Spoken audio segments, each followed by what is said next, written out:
తుగ్గలి గ్రామంలో 7,58,00,000 ఇచ్చాం.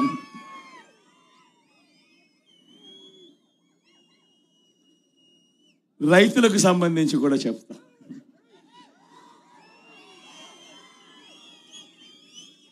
వైఎస్ఆర్ రైతు భరోసా ద్వారా ఈ తుగ్గలి గ్రామంలో 6,15,00,000 రూపాయలు ఒక్క తుగ్గలి గ్రామంలో ఇచ్చాం. అదే మాదిరిగా రాటన గ్రామంలో 5,49,00,000 రాటన గ్రామంలో ఇచ్చాం. ఇలా అన్ని పథకాలు కూడా చెప్పుకుంటా పోతా ఉంటే మొత్తంగా లంచం లేకుండా, వివక్ష లేకుండా సాధ్యమయ్యే పని కాదు ఎక్కడైనా కూడా అనే దానిని మార్పు చేసి సాధ్యమవుతుంది. వ్యవస్థ తీసుకుని రాగలుగుతాము. లంచాలు, వివక్షే కాదు, ఇవేవి కూడా లేకుండా చేయడమే కాకుండా గాంధీ గారి కలలుగన్న గ్రామ స్వరాజ్యం ప్రతి గ్రామంలోనూ చూపించగలుగుతాము అని చెప్పి ప్రతి 60 ఇళ్లకు, ప్రతి 70 ఇళ్లకు ఏకంగా ఒక వాలంటీర్ను పెట్టి నేరుగా ప్రతి పథకము ప్రతి ఇంటి దగ్గరికి వచ్చి చిక్కటి చిరునవ్వులతో తలుపు తట్టి అక్క, చెల్లి, అవ్వ, తాత అంటూ మన ఊరి పిల్లలే, మన ఇంటి పిల్లలే, మన చుట్టుపక్కల పిల్లలే మన మనవళ్ళగా, మన మనవరాళ్ళగా మన ఇళ్ళకే వచ్చి ప్రతి పథకము కూడా నేరుగా మంచి జరిగిస్తూ చేతుల్లో పెట్టి పోతా ఉన్నారు. ఒకవైపున ఇవే కాదు, ఇంకా చెప్పుకుంటూ పోతా ఉంటే వైఎస్ఆర్ ఆరోగ్యశ్రీ. ఎందుకంటే ఇది కూడా గతానికి భిన్నంగా ఈరోజు మార్పు జరుగుతూ ఉంది. ఆరోగ్యశ్రీలో ఒక తుగ్గలి గ్రామంలో మాత్రమే తీసుకుంటే వైఎస్ఆర్ ఆరోగ్యశ్రీ, వైఎస్ఆర్ ఆరోగ్య ఆసరా ఈ 2 పథకాల ద్వారానే దాదాపుగా 88, ఒక 10 లక్షలు, 98 లక్షలు, 1 కోటి రూపాయలు ఒక్క తుగ్గలి గ్రామంలోనే ఇక్కడ ఉన్నాయి 1666 ఇళ్లకు మాత్రమే మంచి జరిగిస్తూ ఉచితంగా వైద్యం అందించిన పరిస్థితులు. అదే రకంగా రాతన గ్రామంలో కూడా చూస్తే కూడా ఇది కూడా దాదాపుగా 84 లక్షల రూపాయలు.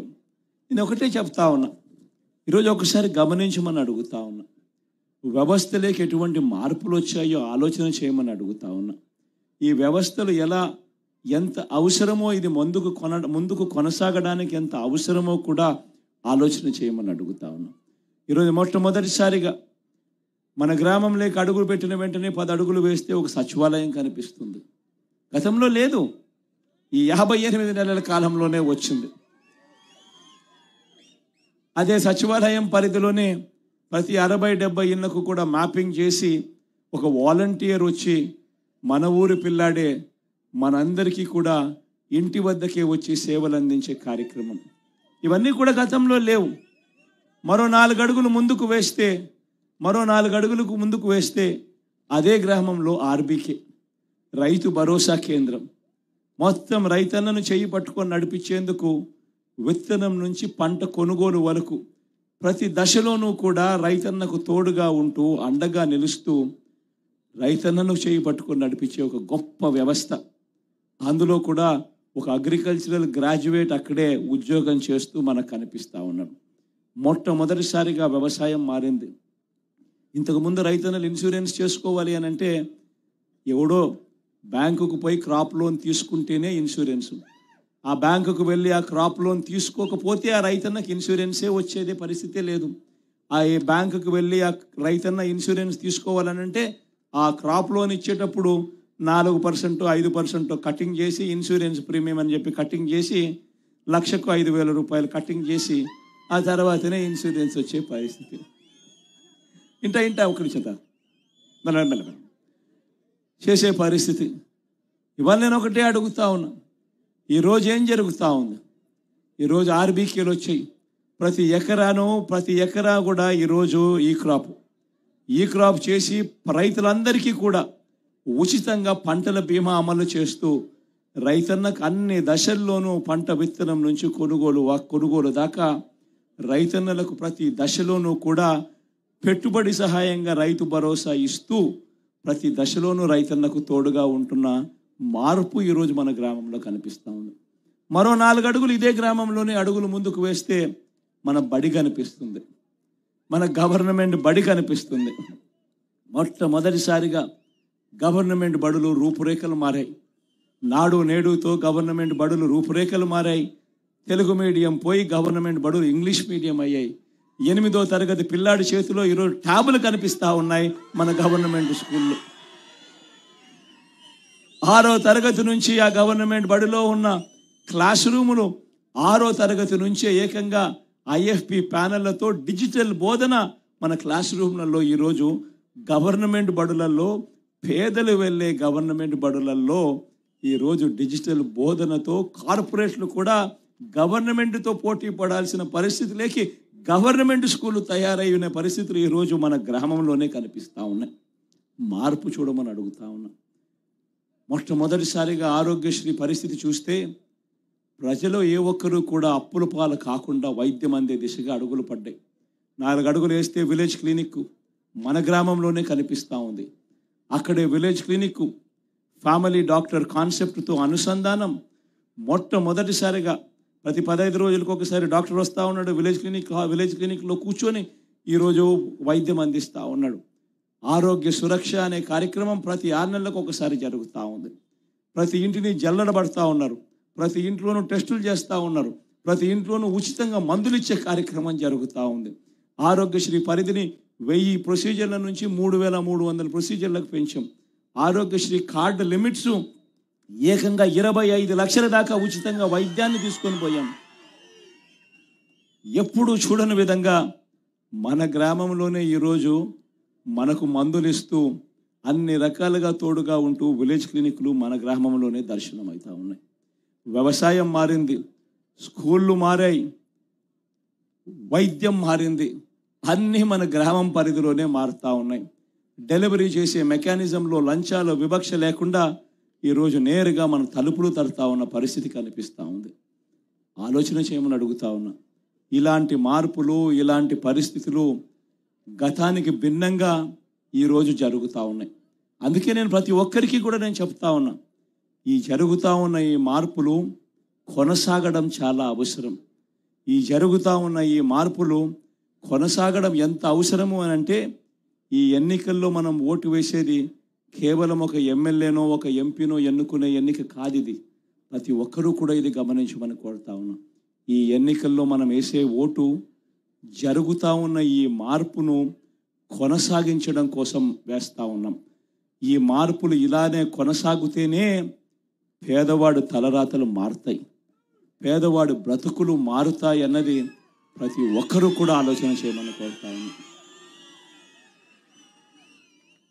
ప్రతి ఒక్కరూ కూడా నేను చెప్పిన ఈ మాటల్లో వాస్తవం ఉంది అని మీరు కూడా అనుకుంటే, మీ అందరితో కూడా నేను కోరేది ఒక్కటే, ఓటు వేసేటప్పుడు ఖచ్చితంగా మీ బిడ్డకు తోడుగా ఉండవలసిన అవసరాన్ని గమనించమని కోరుతా ఉన్నా.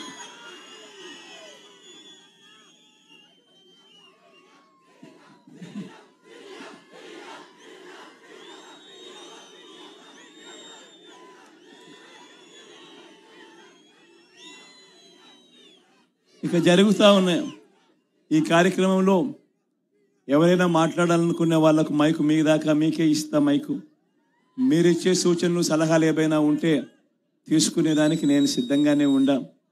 మీరిచ్చే సలహాలు సూచనలు కూడా మరింత మెరుగ్గా ఏదైనా చేయడానికి ఉపయోగపడితే తప్పకుండా తీసుకునే దానికి సిద్ధంగా ఉండాలని తెలియజేస్తూ, మైక్ ఎవరైనా మాట్లాడాలనుకుంటే మాట్లాడచ్చు అని మైక్ ఇస్తున్నా.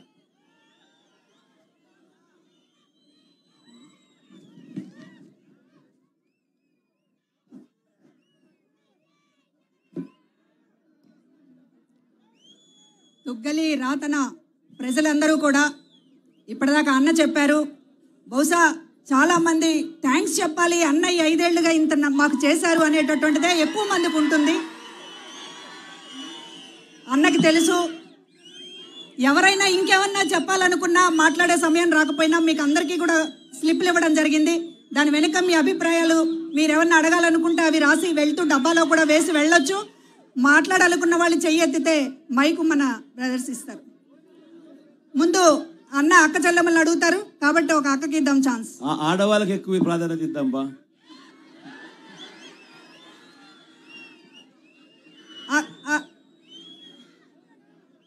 అమ్మ అక్కడ మైక్ ఇవ్వండి.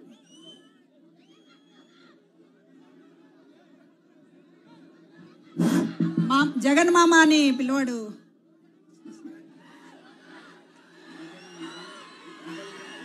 అమ్మ మాట్లాడండి, కొంచెం తొందరగా మాట్లాడండి, మైక్ తొందరగా ఇవ్వండి. మీ పేరు జగన్ అన్న. గుడ్ ఆఫ్టర్నూన్ అన్న. నాది రాతన గ్రామము, రంగమ్మ నా పేరు. ఇంతకుముందు మేము పింఛన్ తీసుకోవాలంటే 2 రోజులు 3 రోజులు బయట ఉండేవాళ్ళము. ఇప్పుడు జగనన్న వచ్చిన తర్వాత మాకు వాలంటీర్ గారే వచ్చి 1వ తేదీ రోజే పొద్దున్నే పెన్షన్ ఇస్తారు.